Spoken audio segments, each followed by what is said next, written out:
So Zack Snyder's at it again. He posted the first look of Joker that looks sick and sadistic. It looks like a psychopath the way Joker should be, and they've got rid of the face tattoos. So Vanity Fair posted an article with this, which is interesting because for me, it's almost like they've taken it off the Culture Nerd website, because it is literally word for word what the Culture Nerd said during a podcast with the Light podcast, and they also wrote an article on Culture Nerd's website, and it's literally the same thing about the Batfleck series, except the Vanity Fair article actually doesn't say Batfleck series. And also I'm going to address the Zack Snyder saying there's no Justice League 2, and really he didn't say that. So yo, what is good YouTube? Warstu here. If you are new around here, make sure to subscribe to never miss the video. Check us out on Instagram at Warstu, Twitter WarstuG. Right, let's get into this video. So there's an article on Vanity Fair that has a pretty cool headline. First look at Jared Leto's Joker in Zack Snyder's Snyderverse. Okay, it doesn't say that, but essentially it is the Snyderverse. So we know this movie is coming out March 18th. We don't have official information of the global release, but don't worry guys, it will be coming out globally. HBO Max, AT&T want this movie to blow up, and it will essentially rebirth the DCEU and the Snyderverse. Batman's arch nemesis, the Joker, is really the only thing that we haven't seen properly in this universe, because the version we got in the Suicide Squad cut wasn't even the real Suicide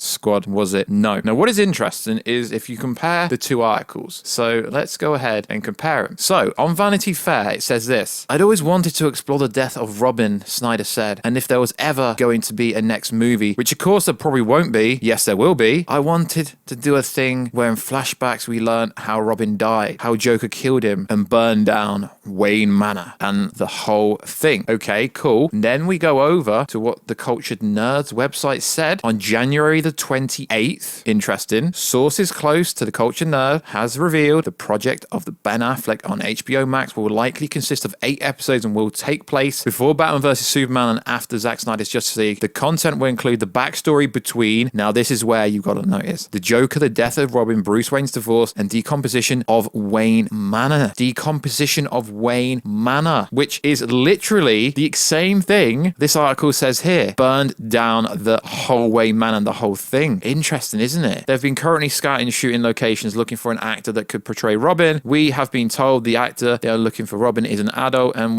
the incarnation is a seasoned character that will meet his nemesis at the hands of the Joker. So interesting how this article was posted yesterday, the 10th of February, and the Cultured Nerd articles was posted on the 28th of January. So like I keep telling you guys, give the Cultured Nerd creditation and props, because they were right. They really were. They've got the exact same information, but how did they get it? They're not credible, people say. Even though Vanity Fair is a trade, it's a very respected website in the world, I guess you could say, but they literally have said the exact same thing. Recently was that, let's just say it, fuck it. We were told they're looking for 8 episodes, it being a one-off, just 8 episode single season miniseries, kind of like Watchmen, but just 8 episodes. They were hour-long episodes. There's going to be Deathstroke. There's going to be backstory for Deathstroke, him explaining him getting his powers, why he has beef with Batman, etc. There's going to be Joker stuff. There's going to be some stuff with Robin leading up to his death. And actually, what was the detail that you pointed this out? The Robin detail was that this was a Robin that was actually Robin for like 10-something years. So he's like an adult when he dies. Yeah, he's not like a kid. Like he's like a grown up. Like he's a full grown like adult. He's a full adult. Like as that dies. He's like getting to the end. It would like be him. He's getting to the point where he probably should have taken off his costume and become Nightwing at that point. Like he should have already been like. That's about how old he is for like when he gets killed by the Joker. So we're gonna get that stuff. So let's go back. Let's go backwards.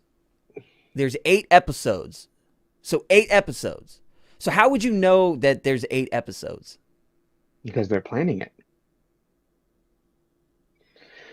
From my understanding, that they have the pitch, they have the outlines, and they have the perspective, like this is where we're going to go with it, this is how long it's going to be, and let's do some location scouting, and they're talking about where they would film certain things. So they're already doing pre-production. That's pre-op. They are essentially doing pre-production. I mean, every movie goes through a pre-production phase before they get greenlit, so that they can have their They're like, even Chris Nolan, he and David Goyer spent time in their garage. They built bat caves, they built Batmobiles, they built costumes, they built all these designs. They had a story pitch. They had like, this is how long this will be. They had everything ready so that when it was ready to go, they had that blueprint to move forward. Like they're going that far. Like they're ready to go.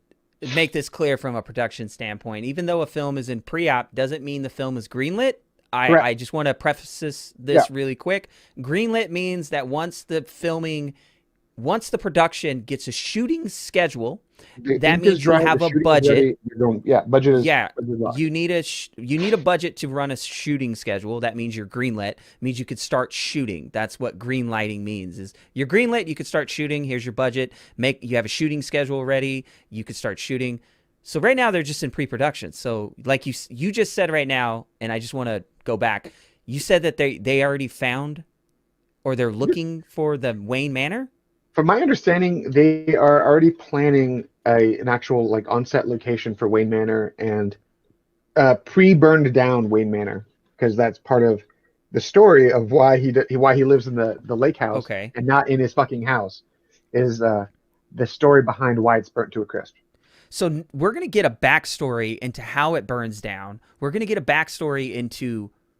Now, from what I'm looking... that the guys over at Cultured Nerd said before them. So who said it first? The Cultured Nerd, obviously, which is interesting. It really is. So let's look at the Jared Leto Joker. Now, he does look sick and sadistic. This will be part of the nightmare sequence. This has been confirmed. Well, it's pretty obvious, to be fair. Zack Snyder did reveal a Batman image as well, which is literally in the same sequence. Also, we will have Joe Manganiello Deathstroke as part of the nightmare sequence. It's going to be so badass, and Joker looks pretty cool. But one thing that no one's talking about is them damn shoes. Look at the shoes. What's going on with the shoes there? It really is interesting. So there's no face tattoo, no tattoos anywhere. Very interesting. It is interesting because a lot of people didn't believe this was going to happen and Jared would never actually take place. Zack Snyder went as far to describe what happens in the scene. Zack had already had a history devised in his head. The scene explains why Bruce had the Joker taped to his gun that you'll see in the Batman vs. Superman. The director says of his 2016 film, which also hinted the Joker murdered the Caped Crusader's sidekick by showing the absent Robin's armored spray painted haha joke on you Batman, which it's pretty darn interesting if you ask me. Let me know down below, guys, what do you think? So Snyder went into detail in this interview as part of the Vanity Fair reveal of the Joker's full Justice League look. Snyder dived deep into the circumstances behind his part in this movie. Instead of appearing in the present day, the Joker will be part of the nightmare timeline, nightmare sequence essentially, which is an alternate world future where Earth has fallen into Darkseid's hands. Hence on the nightmare sequence that we keep seeing where Batman is overlooking, we see the Omega beam from Darkseid on the ground. It's an iconic scene, so to speak. This dream sequence is experienced by Batman's Ben Affleck, and to him, Joker's represents a ghost of the Christmas yet to come, supplying motivation through terror. Snyder elaborated saying this: the cool thing about this scene is that it's Joker talking directly to Batman about Batman. It's Joker analyzing Batman about who he is and what he is. That's the thing I also felt like fans deserved from the DC universe. That is to say, the Jared Leto Joker and the Ben Affleck Batman, they never really got together. It seemed uncool to me that we would make it all this way through these incarnations of Batman and Joker without seeing them come together. And that's partially true because we have seen them together like in sequences in the Suicide Squad, but we've never actually specifically really seen them come together. Now that's pretty cool that it's basically gonna be a romantic deep dive into them having a private conversation, which is why it looks like it's in a small set and it's in a corridor and it's part of the nightmare sequence, which is amazing. So it will be really interesting and fascinating to find out what exactly is going to happen with that sequence, because even though he's teased something, he hasn't said an awful lot. He's said enough for us to know what he's on about and what the scene will do and why it's there, but we already knew the nightmare sequence was there, and we, if you follow this channel, already knew that Joker's part was part of the nightmare sequence. But how does Deathstroke, how does everyone else fit into this nightmare sequence? So it's a very interesting take on this. So Zack Snyder did address some comments, and I had a lot of messages of people saying, but Warstu, you said there will be a Justice League 2. Snyder basically said, if you want a part 2, if you want the Snyderverse, you're going to have to rally behind it. It's a war. You're going to have to rally behind getting the Justice League 2. He didn't say there wouldn't be it, but even if there is one, and let's say there's negotiations, let's say he's already signed a contract, he'd be under an NDA and he wouldn't be able to say anything anywhere. But either way, it's almost like these Justice League movies, the Snyderverse, it's gonna have to be part of like an Elseworld storyline, because going forward, post The Flash, it won't be Zack Snyder helming it. It won't be his kind of interpretation. So it will, in theory, be an Elseworld storyline. But because of the Flash movie, it's already the multiverse, so it's not really Elseworld, it's just a multiverse-based story. But it is very interesting that Vanity Fair had the literal same description about how Robin died, about how Joker, about Wayne Manor burning down, that the guys over at the Cultured Nerd had last month. So guys, stop sleeping on their information. The Cultured Nerd are very reliable when it comes to DC information. I can't say anything about other information, but their DC information is always on point. So stop sleeping on what they've been saying. They literally brought all this information months and months ago. They really did. And now Vanity Fair is talking about it. Now the world's talking about it. So are we going to see David Ayer's real Joker from the real Suicide Squad movie? I'm sure we will at some point. And then you'll get to see even more of Jared Leto's Joker. Now, a very good friend of the channel, Grace Randolph, she is actually, I'm going to tag the video clip somewhere.